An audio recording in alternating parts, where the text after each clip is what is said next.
প্রিয় মানুষের রাগ গলে জল এমন কিছু বানিয়ে দিলে তো সে আর রেস্টুরেন্টেও যেতে চাইবে না, বারবার বাড়িতেই বানিয়ে দেওয়ার আবদার করবে।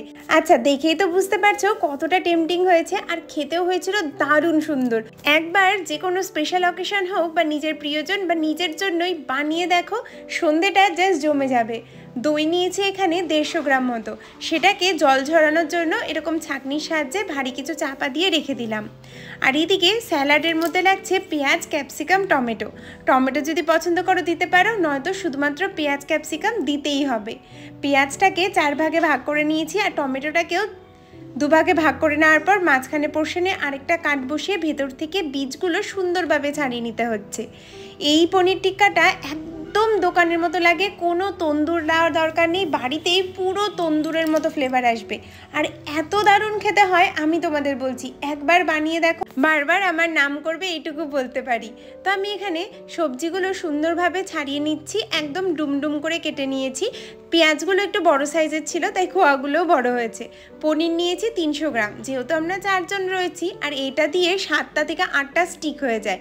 তো পনিরগুলোকে আমি একটু চওড়া করে মোটা করে কেটেছি, তোমরা তোমাদের আন্দাজ মতো কেটে নেবে। আমার এই কাটার উপর কোনো কিছুই ভিত্তি করে না, তবে প্রসেসটা একদম আমার মতো করে বানাবে, দেখবে খুব ভালো হবে খেতে।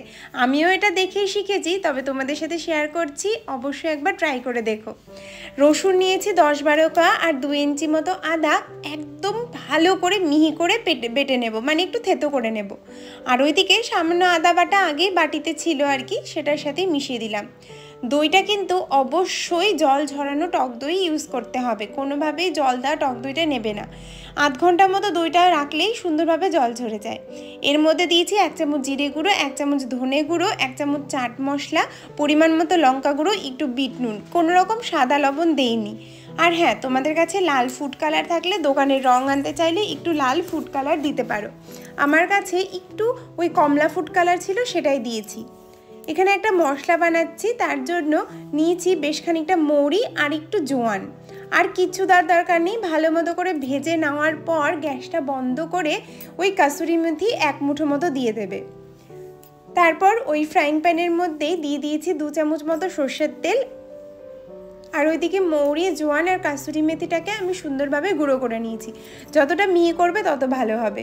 আর বাইন্ডিংটা, মানে টিক্কার বাইন্ডিংটা আনানোর জন্য আমি এখানে সরষের তেলের মধ্যেই বেসনটাকে একটু 5 মিনিট লো ফ্লেমে ভেজে নিয়েছি, ততক্ষণ না বেসনটা একটু ভুনা মতো গন্ধ বেরোচ্ছে।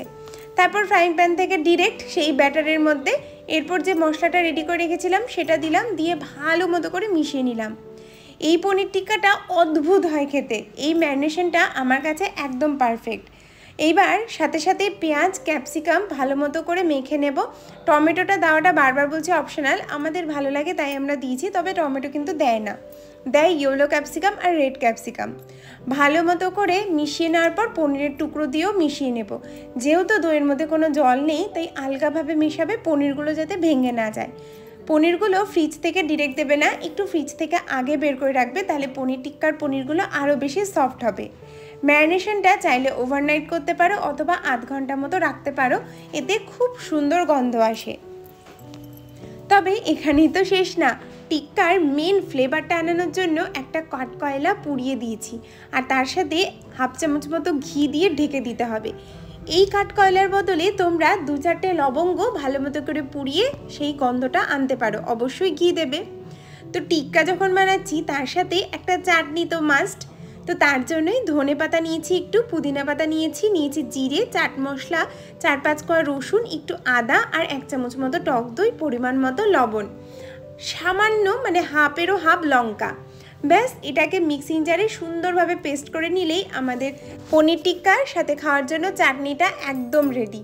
এইবার পনিরটাও বেশ খানিকক্ষণ রেস্ট হয়ে গেছে, আমি 20 মিনিট মতো রেখেছিলাম, এত দারুণ গন্ধ বেরোচ্ছিল। আর এই যে স্কোয়ার্সগুলো দেখতে পাচ্ছ, এগুলোর বদলে তোমরা নারকেলের কাঠিও ইউজ করতে পারো। সেটাকে অবশ্যই জলের মধ্যে প্রায় 2 ঘন্টা মতো আগেই ভিজিয়ে রাখবে, তাহলে না কাঠিটা পুড়ে যাবে না আর পনিরগুলো সাথে স্টিকিও হয়ে যাবে না। আমি একটার পর একটা নিজের পছন্দ মতো টপিং দিয়ে ভালো মন্দ করে সাজিয়ে নিয়েছি। আর আমরা একটাই এত বড় বড় পনির ছিল, একটা খেয়ে মন ভরবে না, তাই সবার জন্য দুটো করে বানিয়েছিলাম। একটা ফ্রাইং প্যানের মধ্যে সামান্য সর্ষের তেল ব্রাশ করে নিয়ে পনিরগুলোকে এপাশ ওপাশ প্রায় 10 মিনিট একদম লো টু মিডিয়াম আঁচে ভালো করে সেঁকে নেব। দেখবে যতক্ষণ না রং ধরে ততক্ষণ সুন্দরভাবে সেঁকে নেবে। একটু আমার স্যালাডগুলো কাটাটা এদিক ওদিক হয়ে গেছে, তো তোমরা সুন্দর করে কেটে নিয়ে করবে, দেখবে দেখতেও একদম রেস্টুরেন্টের মতো হবে। আর হ্যাঁ, এই ফ্রাইং প্যানটা বড় বলে একসাথে 6টা মতো হয়ে গেছিলো। শেষে একদম রেস্টুরেন্টের মতো পনিরের স্মেলটা মানে টিক্কার স্মেলটা আনানোর জন্য গ্যাসের মধ্যে আমি সামান্য একটু পুড়িয়ে নিয়েছি, হালকা ব্ল্যাক ব্ল্যাক কালার এসছে, তাতেই নামিয়ে নিয়েছি। একদম টান টান পোড়াবে না, তাহলে কিন্তু খেতে ভালো হবে না। ব্যাস রেডি। কেমন লাগলো জানিও, আর দেখতেই বুঝতে পারছো কতটা ভালো হয়েছে। চিকেন টিক্কা করাটাও একই প্রসেস, তবে আমার কাছে পনিরটা অনেক বেশি সহজ, কারণ চিকেন টিক্কা করাতে একটু সমস্যা হয়, পনিরে তো একদম ইজি। একটু পেঁয়াজ কুচি আর তার সাথে ওই সস দিয়েই সার্ভ করেছি, এর সাথে আর কিচ্ছু লাগে না। আর নিজেকে আটকাতে পারছিলাম না, গরমটাই খেয়ে পুরো একটু জিভটা পুড়িয়ে ফেলেছিলাম। যাই হোক, খেতে এত দুর্দান্ত হয়েছে, সবার খুব ভালো লেগেছে। আর ওর তো পনির প্রিয়, তো দারুণ লেগেছে।